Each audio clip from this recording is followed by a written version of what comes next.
Baik, di sini saya akan mempresentasikan materi dari kelompok kami, yaitu mengenai sync hardware. Di sini saya akan menjelaskan mengenai hambatan memorinya. Jadi, hambatan sinkronasi perangkat keras atau bisa disebut juga sebagai memory berries atau memory fences adalah instruksi khusus dalam arsitektur komputer yang digunakan untuk mengontrol urutan operasi memori. Jadi tujuannya adalah untuk memastikan bahwa operasi memori tertentu selesai sebelum operasi memori lainnya dimulai, sehingga mencegah penyusunan ulang instruksi oleh prosesor yang dapat menyebabkan kondisi balapan atau keadaan data yang tidak konsisten. Selanjutnya di sini saya akan menjelaskan mengenai beberapa jenis hambatan sinkronasi perangkat keras yang umum digunakan. Jadi yang pertama itu ada load barrier atau bisa juga disebut penghalang muat. Jadi load barrier ini memastikan bahwa semua operasi pembacaan atau loading yang digunakan sebelum penghalang ini selesai sebelum operasi pembacaannya yang dilakukan setelahnya. Yang kedua ada store barrier atau penghalang simpan. Store barrier ini memastikan bahwa semua operasi penulisan atau store yang dilakukan sebelum penghalang ini selesai sebelum operasi penulisan yang dilakukan setelahnya. Kemudian yang ketiga ada full barrier atau penghalang penuh. Full barrier ini digunakan untuk menggabungkan efek dari load barrier dan store barrier.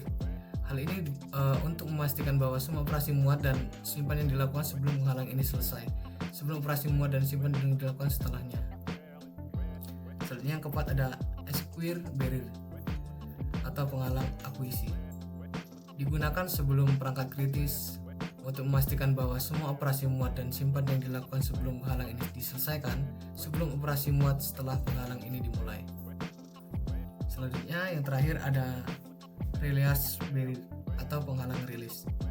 Ini digunakan setelah operasi kritis untuk memastikan bahwa semua operasi simpan yang dilakukan sebelum penghalang ini diselesaikan sebelum operasi simpan setelah penghalang ini dimulai. Selanjutnya akan dilanjutkan oleh rekan saya, Eman. Perkenalkan, nama saya Manuel Matronindiwa dengan NIM 2353140103. Di sini saya akan menjelaskan materi lanjutan dari hambatan memori, yaitu adalah tujuan brainstorming. Sebelum kita mengetahui lebih lanjut apa itu tujuan dari brainstorming, perlu kita ketahui brainstorming itu sama saja dengan hambatan sinkronasi. Nah, apa yang dimaksud dengan hambatan sinkronasi? Hambatan ini adalah interaksi khusus yang digunakan dalam pemrograman paralel untuk memastikan bahwa operasi memori dilakukan dalam urutan yang benar. Nah, hambatan ini sangat penting untuk mencegah kondisi balapan atau race condition ketika beberapa thread atau prosesor mengakses memori bersama. Kemudian, ada beberapa jenis hambatan sinkronasi. Yang pertama, load barrier. Fungsinya itu untuk menghalangi operasi pembacaan load. Kemudian ada store barrier. Fungsinya untuk menghalangi operasi penulisan store. Lalu ada full barrier dengan fungsi menghalangi kedua operasi pembacaan dan penulisan. Yang terakhir ada define store barrier. Metode ini fungsinya untuk membaca memori. Kemudian berikut ini adalah contoh metode dari hambatan sinkronasi. Contoh metode ini dalam bahasa pemrograman bahasa C, di mana yang pertama kita mendeklarasikan metode ini dengan nama critical selection. Nah, tujuannya ini sebagai operasi sebelum penghalang. Lalu kita mendeklarasikan sebuah variabel dengan tipe data integer dan memiliki nilai 10. Lalu kita memanggil metode store barrier. Nah, di sini operasi yang harus selesai sebelum melanjutkan. Lalu kita menginisiasi variabel X sebelumnya itu dengan nilai 20. Penjelasan dari penggalan program ini adalah variabel X dengan tipe data integer yang bernilai 10 adalah operasi penulisan ke variabel X. Lalu metode store barrier digunakan untuk memastikan bahwa semua operasi penulisan sebelum penghalangan ini selesai sebelum operasi penulisan berikutnya dimulai. Lalu setelah store barrier, kita menulis lagi variabel X ini dengan nilai 20. Ini memastikan bahwa penulisan X sama dengan 10 sudah selesai sebelum X sama dengan 20 dimulai. Kemudian ada penghalang penuh. Berikut adalah contoh penggalan programnya dalam bahasa pemrograman C. Yang pertama, kita membuat sebuah metode dengan nama another critical selection. Nah, lalu kita mendeklarasikan sebuah variabel lagi dengan tipe data integer. Nama variabelnya y bernilai 30. Lalu kita memanggil metode full barrier. Nah, ini operasi yang harus selesai sebelum melanjutkan nilai y sama dengan 40. Sedikit penjelasan dari penggalan program ini.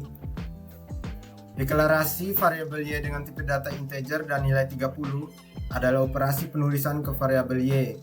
Lalu, pemanggilan metode full barrier digunakan untuk memastikan bahwa semua operasi memori, baik pembacaan maupun penulisan, sebelum penghalang ini selesai sebelum operasi memori berikutnya dimulai. Setelah full barrier, kita menulis y sama dengan 40.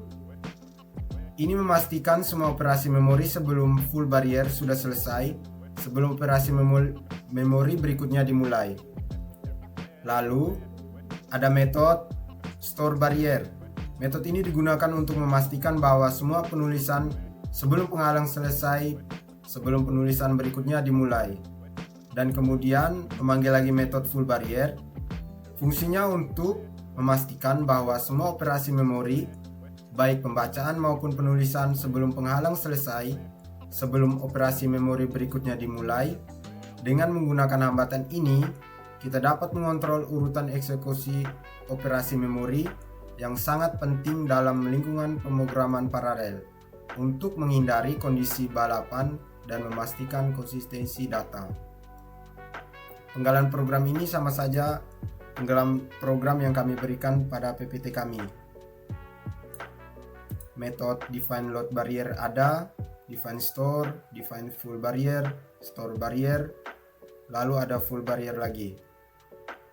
Nah, penggunaan dalam konteks sinkronasi ini.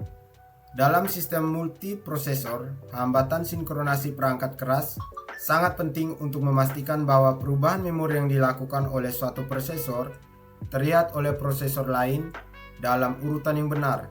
Misalnya, dalam algoritma sinkronasi berbasis spin lock, penalang simpan digunakan untuk memastikan bahwa perubahan status kunci atau lock terlihat oleh semua prosesor sebelum proses memasuki bagian kritis. Hardware instructions. Berikut adalah konsep utama di balik jenis instruksi ini dengan menjelaskan instruksi test dan set dan membandingkan and swap. Instruksi perangkat keras untuk sinkronisasi sangat penting dalam pemrograman paralel dan multithreading. Dua instruksi yang sering digunakan adalah test and set dan compare and swap. Instruksi ini membantu mengelola akses ke bagian kritis kode secara atomik untuk menghindari kondisi balapan. Yang pertama adalah instruksi test dan set. Instruksi test and set memeriksa nilai sebuah variabel boolean dan kemudian mengatur nilai tersebut menjadi true. Operasi ini dilakukan secara atomik yang berarti tidak bisa diganggu oleh operasi lain. Seperti yang ada di baris program berikut. Untuk barisan pertama yang merupakan RV sama dengan target, baris kode berikut itu untuk menyimpan nilai awal target ke dalam RV. Kemudian target sama dengan true, mengatur target menjadi true. Kemudian return RV mengembalikan nilai awal target. Penggunaan test and set. Untuk bagian while, bagian program berikut yang merupakan while, test and set. Loop ini akan terus berputar sampai test and set mengembalikan false, yang berarti log berhasil didapat. Kemudian bagian program log equals false melepaskan log setelah keluar dari bagian kritis. Yang berikut kedua adalah instruksi compare and swap. Instruksi compare and swap sendiri memeriksa apakah nilai dari suatu variabel sama dengan nilai yang diharapkan, dan jika iya, mengubah nilai tersebut menjadi nilai baru. Operasi ini juga dilakukan secara atomik. Berikut adalah sudo compare and swap. Untuk menjelaskan baris program berikut, int temp value menyimpan nilai awal value ke dalam temp. If value equal expect value new value, jika nilai value dengan expect sama dengan expected, maka ubah value menjadi new value. Dan kemudian untuk baris terakhir yaitu return temp, mengembalikan nilai awal value tersebut. Berikut penggunaan compare and swap. Untuk penjelasan bagian while compare and swap, loop ini terus berputar sampai compare and swap mengembalikan 0, yang berarti lock berhasil didapat. Kemudian lock equal nulls melepaskan lock setelah keluar dari bagian kritis tersebut. Kesimpulan dari penjelasan kali ini ialah instruksi test and set dan compare and swap adalah instruksi atomik yang digunakan untuk mengelola akses ke bagian kritis dalam pemrograman paralel itu sendiri. Kedua instruksi ini memastikan bahwa hanya ada satu proses yang dapat mengakses bagian kritis pada suatu waktu, sehingga dapat menghindari kondisi balapan dan memastikan konsistensi data.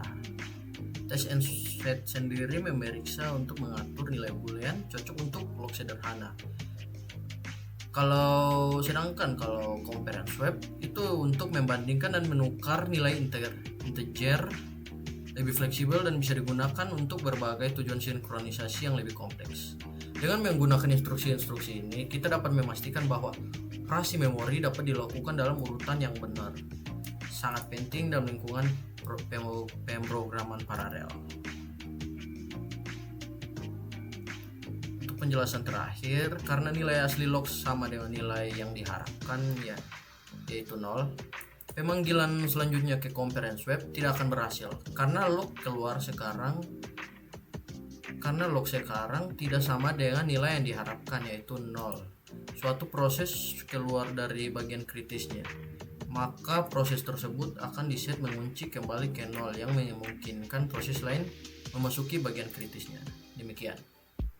Oke, perkenalkan saya Mario Matematik. Di sini saya akan melanjutkan apa yang dijelaskan oleh teman saya tadi mengenai hardware instruction.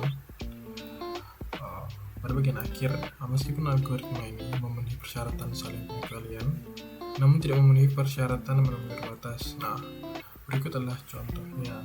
Oke, kita langsung pergi ke untuk instruksi perangkat keras seperti compare and swap itu digunakan untuk memastikan saling pengecualian atau mutual exclusion di bawah kritis dari kode. Namun instruksi ini dapat efektif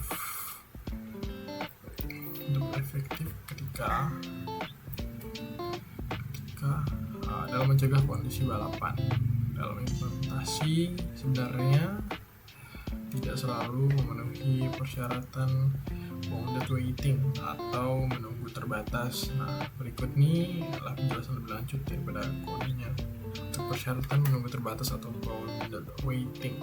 Ini contoh algoritmanya dengan compare and swap. Di sini ada kode programnya. Oke, untuk penjelasan algoritma di atas itu untuk memasuki bagian kritis waiting true itu menandakan bahwa proses I itu sedang menunggu untuk masuk ke dalam bagian kritis. Kemudian untuk K91 adalah instansi K dengan nilai 1. Kemudian while atau perulangan itu waiting I and K sama dengan 1 atau K compare and swap. Nah, itu tuh loop atau perulangan terus berputar sampai compare and swap berhasil mengatur lock ke 1. Nah, itu menandakan bahwa proses berhasil mendapatkan akses ke bagian kritis. Kemudian bagian kritis setelah keluar dari loop tadi, waiting itu kemudian diatur untuk ke files. Nah, itu menandakan bahwa proses I tidak lagi menunggu, kemudian menjalankan bagian kritis. Untuk meninggalkan bagian kritis itu ada pada bagian J sama dengan I plus 1 %n. Nah, itu menentukan proses berikutnya, yang mungkin sedang menunggu. Nah, lanjut lagi while itu untuk mencari proses berikutnya yang sedang menunggu. Kemudian ada yang if. Nah, if j sama dengan 1 i kurung log sama dengan 0 itu jika nggak ada proses lain yang sedang menunggu, log itu langsung diatur kembali ke 0. Kemudian untuk else waiting atau jika ada proses yang lain yang sedang menunggu, proses tersebut diberi sinyal untuk masuk ke bagian kritis. Mengapa program ini tidak memenuhi bounded waiting? Karena algoritma ini tuh tidak memenuhi persyaratan bounded waiting. Yang pertama, proses yang mencoba masuk ke bagian kritis itu bisa terus-menerus gagal mendapatkan lock jika ada proses lain yang terus-terusan mendapatkan akses ke bagian kritis sebelum mereka. Kemudian ada starvation atau kelaparan, itu merupakan ada jaminan bahwa setiap proses akan mendapatkan kesempatan yang adil untuk mengakses bagian kritis. Proses yang menunggu bisa kelaparan atau jika nggak dikasih lewat itu kelaparan. Jika proses yang lainnya itu terus mendapatkan lock. Untuk solusi alternatif itu untuk memenuhi bounded waiting, kita bisa menggunakan algoritma yang lebih kompleks seperti algoritma Peterson atau algoritma Bakery yang dirancang untuk memastikan bahwa setiap proses akan mendapatkan giliran untuk mengakses bagian kritis dalam waktu terbatas. Berikut adalah contoh algoritma Peterson. Di sini ada bool, flag, terus kemudian false. Jadi pada kesimpulannya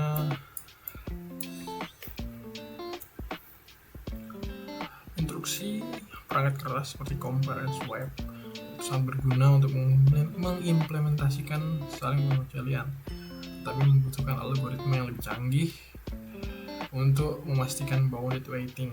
Implementasi dasar yang diberikan mungkin gagal memenuhi bounded waiting, sehingga perlu disempurnakan atau diganti dengan algoritma lain yang memenuhi semua persyaratan sinkronasi dalam pemrograman paralel. Pada bagian akhir ada atomic variable. Biasanya instruksi compare and swap itu tidak digunakan secara langsung untuk memberikan pengecualian bersama. Sebaliknya, ini digunakan sebagai landasan untuk membangun alat-alat lain yang memecahkan masalah bagian kritis. Fungsi-fungsi ini sering diimplementasikan menggunakan operasi compare and swap. Sebagai contoh berikut ini, dengan menambah baris bilangan bulat atom. Contohnya nih ya, void tambah underscore automatic integer kali sequence, kemudian dari intemp to temp sequence, kemudian perulangan while temp sama dengan compare and swipe sequence temp plus 1. Fungsi ini itu bertujuan untuk menambah nilai variabel automatic sequence dengan 1, namun melakukannya secara aman dalam lingkungan konkuren dengan menggunakan operasi compare and swap. Hal ini memastikan bahwa penambahan dilakukan secara otomik dan hanya satu thread yang berhasil menambahkan nilai sequence dalam suatu waktu. Sekian dan makasih.